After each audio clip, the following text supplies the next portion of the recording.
25 టెండర్లు బీఆర్ఎస్ హయాంలో ఎక్సెస్. కారణమైన ఎక్సెస్ అంటే ఒకటి 30, ఒకటి 16%, 7%, 8%. ఇవన్నీ జరుపుకుంటూ వచ్చి కాంగ్రెస్ వాళ్ళు ఏం సర్దపూసలు కాదు, వాళ్ళు మొత్తం ఎక్సెస్ చేసిండ్రు. ఈ సైట్ విజిట్ అనేటటువంటి నిబంధన ఏదైతే ఉందో, కంపల్సరీ సైట్ విజిట్, దానికి అధికారులు అటెస్టేషన్ చేయాలనే నిబంధన ఏదైతే ఉందో అది అంతకుముందు సింగరేణిలో వేరే వాటికి ఉండే. అంటే కోల్ హ్యాండ్లింగ్ యూనిట్స్కి, కోల్ వాషర్ యూనిట్స్కి, కన్వేయర్ బెల్ట్స్కి, వాటికి ఖచ్చితంగా సింగరేణిలో ఆ నిబంధన ఉండే. కానీ ఓబీకి లేకుండే. వీళ్ళు వచ్చిన తర్వాత ఓబీకి కూడా పెట్టిండ్రు. సో అది 100% కాంగ్రెస్ వాళ్ళు తప్పు చేసిరు. నిబంధన పెట్టడం, గ్లోబల్ టెండర్ అయితే పెద్ద పెద్ద వాళ్ళు ఫేస్లెస్గా టెండర్ జరగాలనే ఉద్దేశంతో ఈ సిస్టమ్ పెడితే తెలవాలి కాబట్టి వాళ్ళని తెలుసుకోవడం తప్పు చేసి డెఫినెట్గా ఆ విషయంలో ఎక్స్పోజ్ చేయడం మంచిదే బీఆర్ఎస్ ప్రతిపక్షంగా. కానీ అబద్ధాలు చెప్పారు. అంతకుముందు ఎన్నడూ కూడా టెండర్లలో ఎక్సెస్ పోలేదు అనడం చాలా.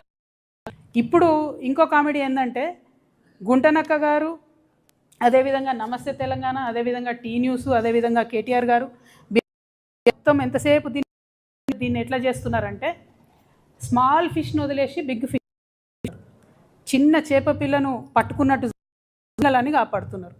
ఈ విషయం అంతా సృజన్ రెడ్డి. ఈ సృజన్ రెడ్డి అనేటోడు సీఎం బామ్మర్ది కాబట్టి, ఈయనకు టెండర్లు వచ్చినాయి కాబట్టి ఈయన కోసం ఇదంతా చేస్తున్నారని. వాస్తవానికి ఏంటంటే నయని అనేటటువంటిది పెద్ద తిమింగలం మెగా కృష్ణారెడ్డి గారి కోసం. అది 25,000 కోట్ల అనేది. ఈ సృజన్ రెడ్డి అనే చిన్న చేప పిల్లకు 50 కోట్ల. సో ఈ 250 కోట్ల ప్రాజెక్ట్ పెద్ద తిమింగలాన్ని వదిలిపెట్టాలని గుంటనక్క తీవ్రంగా చేస్తుంది.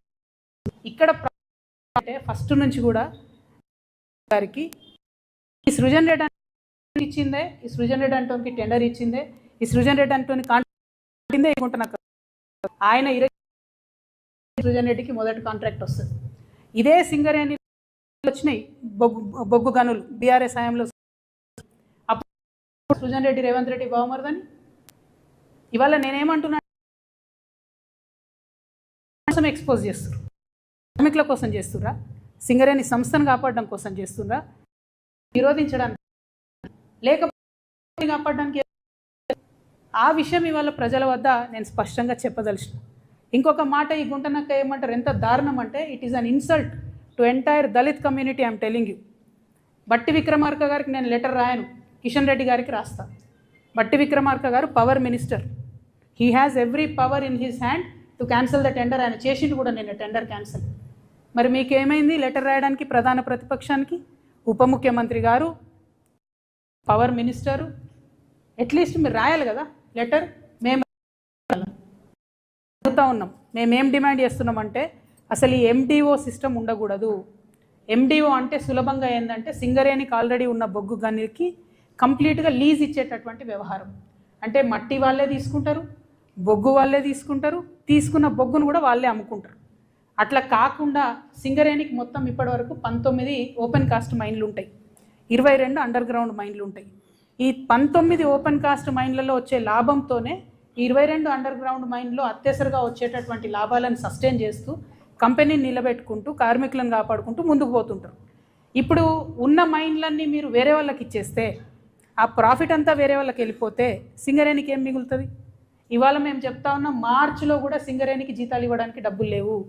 ఎందుకంటే అంతకుముందు బీఆర్ఎస్ గవర్నమెంట్లో 25,000 కోట్ల అప్పు ఉంది జన్కో అని చెప్పి ఓ మొత్తుకునేది రేవంత్ రెడ్డి గారు సీఎం గారు. ఇవాళ దాదాపు 50,000 కోట్ల అప్పు ఉంది సింగరేణికి. జెన్కో నుండి రావాల్సింది, ట్రాన్స్కో నుంచి రావాల్సిన లెక్క పెడితే అవి ఇస్తలేరు. ఇవ్వకపోతే ఏం చేస్తుంది?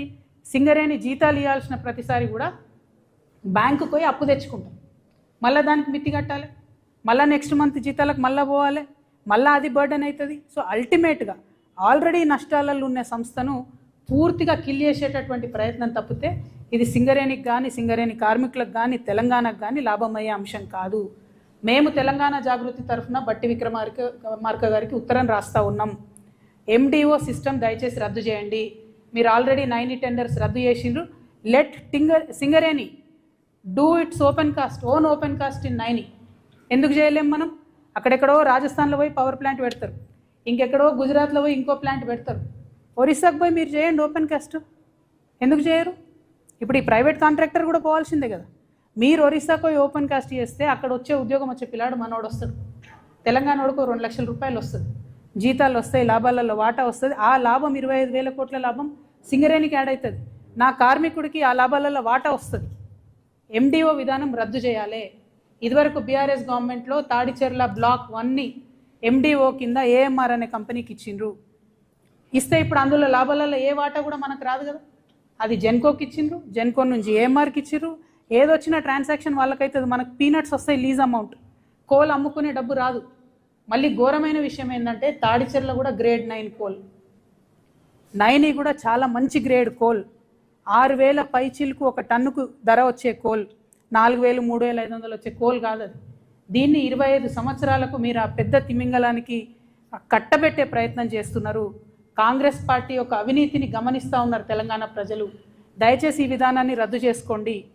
ఈ టెండర్ మీరు ఆల్రెడీ క్యాన్సిల్ చేసి అట్లనే ఉంచండి, క్యాన్సిల్ చేయండి. కానీ at the same time BRS యొక్క డొల్లతనాన్ని కూడా మేమందరం కూడా గమనిస్తూ ఉన్నాం. దాన్ని కూడా ప్రజలకు ఎప్పటికప్పుడు చెప్తూనే ఉంటాం. అబద్ధాలు చెప్పకండి. మీరు కాంగ్రెస్ని క్రిటిసైజ్ చేయండి, టెండర్లు రద్దు చేపియండి. కానీ ఏదో అంతకుముందు మేము మొత్తం చేసేసినాం కరెక్ట్గా, ఇప్పుడు అన్యాయం జరుగుతుంది అన్నటువంటి విషయాన్ని చెప్పకుండా వాస్తవాలు మాట్లాడితే బాగుంటుందని నేను కోరుతా ఉన్నా. ఇక గుంటనక్క గారు ఏం చేసిర్రు, నేను బట్టి విక్రమార్క గారికి రాయను కానీ కిషన్ రెడ్డి గారికి రాస్తా అని చెప్పారు. ఇన్నేళ్ళు పాలిటిక్స్లో ఉన్నారు కదా, ఇంత అనుభవం ఉంది కదా. రాష్ట్ర ప్రభుత్వం రికమెండ్ చేయకుండా సిబిఐ వస్తుందానండి?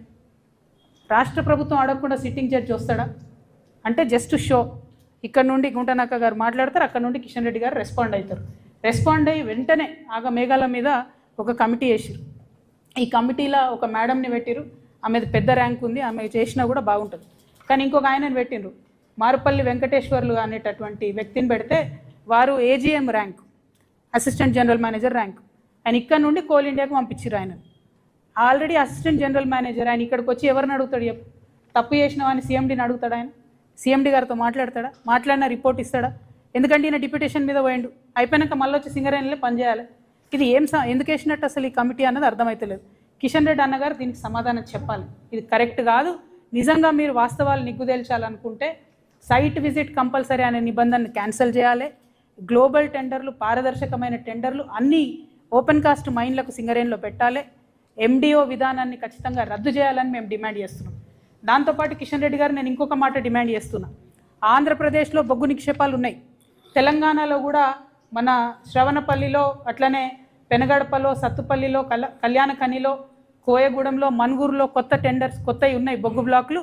అవన్నీ కూడా ఇవ్వాలని చెప్పి నేను అవన్నీ కూడా తెలంగాణకు సింగరేణికి అలొకేట్ చేయాలని చెప్పి కిషన్ రెడ్డి గారిని నేను డిమాండ్ చేస్తూ ఉన్నాను. మీరు అది చేయకుండా మేమేదో మైనారిటీ స్టేక్ హోల్డర్సు, మాకు సింగరేణిలో ఏం చేయడానికి లేదు కాబట్టి ఏదో మేము పాపం చూసుకుంటా నిల్చుంటున్నామని చెప్పి